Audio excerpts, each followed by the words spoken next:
ఇక varicose veins నుండి విముక్తి పొందండి. ఎవిస్ వాస్కులర్ సెంటర్ ఇప్పుడు మన KPHP లో గ్రాండ్ ఓపెనింగ్ ఏప్రిల్ 4వ తేదీన. నమస్తే, వెల్కమ్ టు సుమన్ టీవీ. ఆంధ్రప్రదేశ్లో రాజకీయం హోరాహోరీగా సాగుతోంది. కూటమి వర్సెస్ అధికార వైసీపీ మధ్య వ్యూహ ప్రతివ్యూహాలు ఊహించని మలుపులు తిప్పుతున్నాయి. అయితే నియోజకవర్గాల్లో ఓటర్లు ఎవరి వైపు ఉన్నారు? ఏ నియోజకవర్గం చరిత్ర ఎంత, ఆ నియోజకవర్గంలో ఉన్న ఓటర్ల సంఖ్య ఎంత, పోటీ చేస్తున్న అభ్యర్థుల బలాబలాలు ఎంత, గెలుపు ఎవరిని వరిస్తుంది? ఈ అంశాన్ని మీ ముందుకు తీసుకొస్తుంది సై 2024.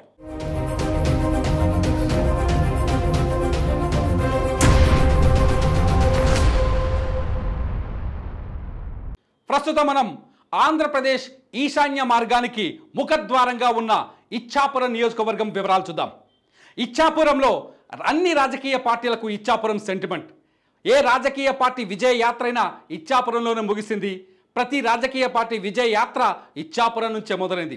మరి ఇచ్చాపురం ఓటర్లు ఏమనుకుంటున్నారు? ఇచ్చాపురంలో ఓటరి నారి ఎలా ఉంటుంది?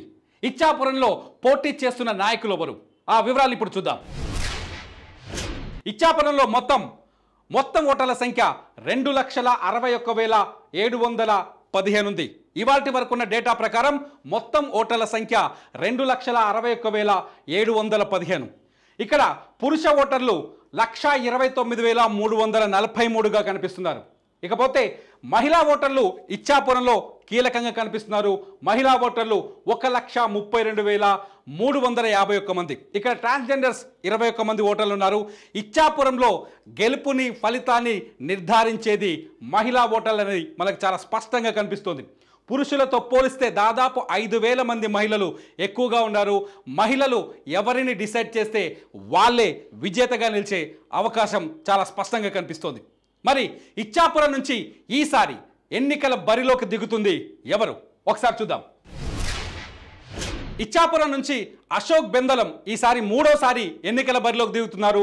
ప్రస్తుతం ఆయనే ఇచ్చాపురం టీడీపీ తరఫున ఇచ్చాపురం ఎమ్మెల్యేగా ఉన్నారు. బెందలం అశోక్ 2014, 2019లో కూడా టీడీపీ నుంచి ఇచ్చాపురం నుంచి విజయం సాధించారు. అయితే ఇచ్చాపురాన్ని కైవసం చేసుకోవాలని వైసీపీ ఆలోచిస్తోంది. ఇచ్చాపురం సీట్ని చాలా కీలకంగా తీసుకుంది. అందుకని ఈసారి ఇచ్చాపురం నుంచి పెరియా విజయను ఎన్నికల రణరంగంలోకి దించింది. పెరియా విజయకు వైసీపీ సీటు కేటాయించింది. పెరియా విజయ ప్రస్తుతం శ్రీకాకుళం జిల్లా పరిషత్ చైర్మన్గా పనిచేస్తున్నారు. ఆమె కుటుంబం కూడా ఆమె భర్త కూడా గతంలో ఎమ్మెల్యేగా పనిచేసిన అనుభవం ఉంది. ఇకపోతే కాంగ్రెస్ నుంచి మసుపర్తి చక్రవర్తి రెడ్డి షర్మిల కాంగ్రెస్ నుంచి మసుపర్తి చక్రవర్తి రెడ్డిని ఎన్నికల రంగంలోకి దించింది. చూద్దాం ఈ ముగ్గురిలో ఎవరిని విజయం వరిస్తుందో. మరి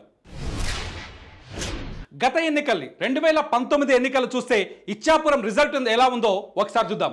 ఇచ్చాపురంలో అశోక్ బెందలం ప్రస్తుతం సిట్టింగ్ ఎమ్మెల్యేగా ఉన్నారు. అశోక్ బెందలానికి మొత్తం ఓటర్లు గత ఎన్నికల్లో మొత్తం 79,992 ఓట్లు పోలయ్యాయి. అది 47.5%. ఇకపోతే పెరియా సాయిరాజ్ ఎవరైతే ఇప్పుడు పెరియా విజయ్ ఉన్నారో, పెరియా విజయ్ భర్త అశోక్ బెందలాన్ని ఓడించడానికి ట్రై చేశారు. 2019లో పెరియా సాయిరాజ్కి 72,847 ఓట్లు పడ్డాయి. అంటే 43.2% ఓట్లు ఆయనకు దక్కాయి. ఇకపోతే దాసరి రాజు గత ఎన్నికల్లో ఆంధ్రప్రదేశ్లో జనసేన ఒంటరిగా పోటీ చేసింది. టీడీపీ ఒంటరిగా వెళ్ళింది. జనసేన ఒంటరిగా పోటీ చేసింది. జనసేన జనసేన తరఫున దాసరి రాజును ఎన్నికల బరిలోకి దించారు. దాసరి రాజు 11,123 ఓట్లను సాధించారు. ఇది మొత్తం ఇచ్చాపురంలో జరిగిన పోలింగ్లో 6.6%.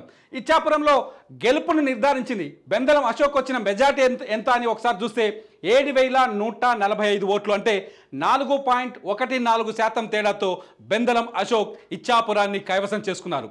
ఈసారి పోటీ హోరాహోరీగా కనిపిస్తోంది. ఇచ్చాపురంలో ప్రధానంగా ఉద్దానం సమస్య ఈసారి ఎన్నికల్లో కీలకమైన పరిణామాలు చూపించే అవకాశం కనిపిస్తుంది. ఉద్దానం సమస్యని ఆధారంగానే ఓటింగ్ జరిగే అవకాశం కనిపిస్తుంది.